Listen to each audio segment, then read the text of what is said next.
home of the Barwon Seagals, where the women's senior team are set to train ahead of their 21-point win over Colac. Despite winning their first final convincingly, the girls are still considered the underdog as they take on one of the flag favourites, Geelong West, this Sunday. Being labelled the underdogs is something this team has grown accustomed to, with many having overcome their fair share of hardships right from the beginning. For midfielder Emily Seagals, like many of her teammates, was forced to give up footy shortly after Auskick due to a lack of female teams available. My football career started after playing netball for the club, and when the senior women's team came along, I joined in. Yeah, mine also started back in Auskick and then doing it in high school, my school, and now here at Senior Women's at my first season. It was not until 2014 when the AFL Barwon first introduced a female football league. The league included just 4 youth teams at its inception. However, now in 2019, Barwon Heads are just one of 65 teams playing across the junior and senior women's divisions. The competition has grown from 403 players in 2016 to 1,867 girls this season. It has definitely taken off. Last season there was 1 senior women's division, now there's 2. So definitely around Barwon Heads we now have 2 senior women's teams, which is great. So I think there's something that's obviously doubled in the last year. There is some statistic, I can't think of it. It's like, I don't know. Yeah, I definitely think so. Like, our crowd's getting bigger and bigger each week, so must be something, right? Yeah. Honestly, it's like nothing I've ever been involved in before. It's just everyone's so supportive of each other. It's obviously a big bunch of 40 plus women and there's never any nastiness. All the girls are so lovely and we all get along really well, and a lot of camaraderie in the team and always backing each other up. Yeah, pretty much what Jill said there. And like, basically we're all a big family and all have each other's backs on and off the field. It's really nice. Barwon Heads is an incredible club. It's very inclusive and I feel that all the girls get along well. There's no bitching or, I don't know, seclusion. Everyone's welcome, and it's amazing that we got 2 teams this year, so even more girls can be included in that. The Barwon Heads Football Club have shown consistency throughout the men's league, with the senior team finishing second last season.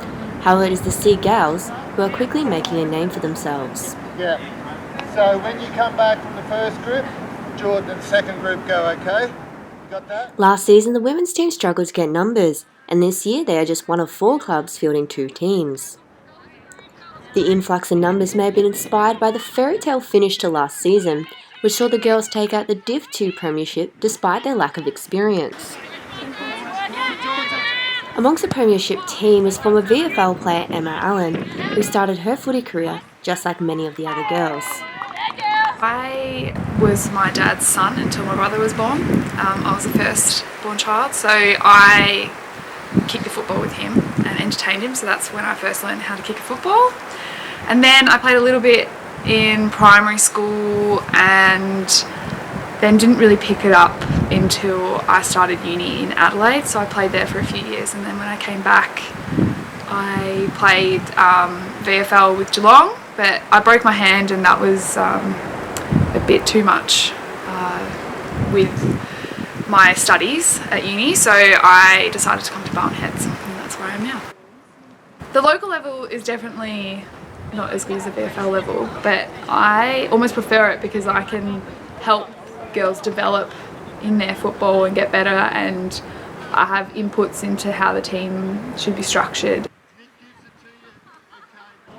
Allen, who is looking to captain the team to another premiership, this time in Division 1, says their underdog status is no different to last year. We went from, I think, 5-6 girls that had ever played football before, and the rest of the team were made up of people that had never played. And yeah, we somehow went from being smashed by 100 points at the start of the season to finishing 4th on the ladder, and we beat the teams that we hadn't beaten during the season, and yeah, it was incredible. The actual grand final, we were 10 points down with 5 minutes to go in a game where the score was 21, so 10 points was a lot, and we managed to kick 2 quick goals, and it was incredible. Without their coach, stand-in Dave Cheatley has taken the girls under his wing, guiding them to a 21-point win. However, the Barwon Heads team are going to have to overcome their slow starts to beat the Giants on the weekend.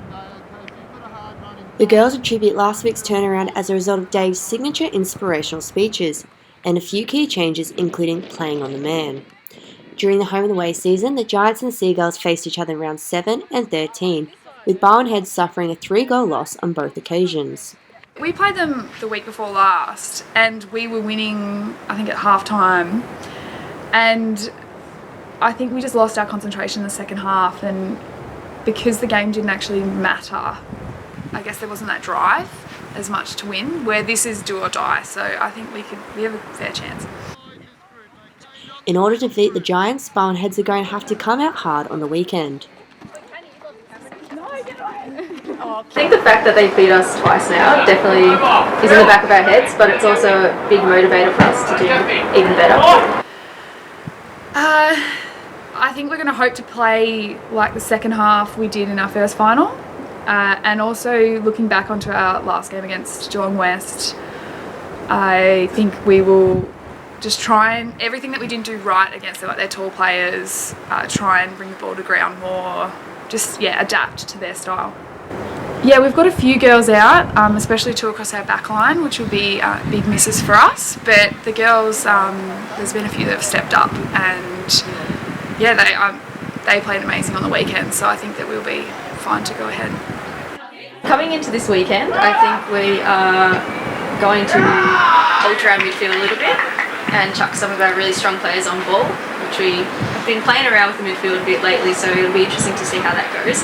But overall, not too much will change. I think we're pretty happy with how we're playing. We're just going to play hard and try and get the win. Barwon Heads' advantage coming into the final will be their ability to play hard footy and win the contested ball. The neutral oval down at Grovedale will create a more even contest, but mostly the Barwon Heads girls believe their bond and do-or-die attitude is what will get them over the line.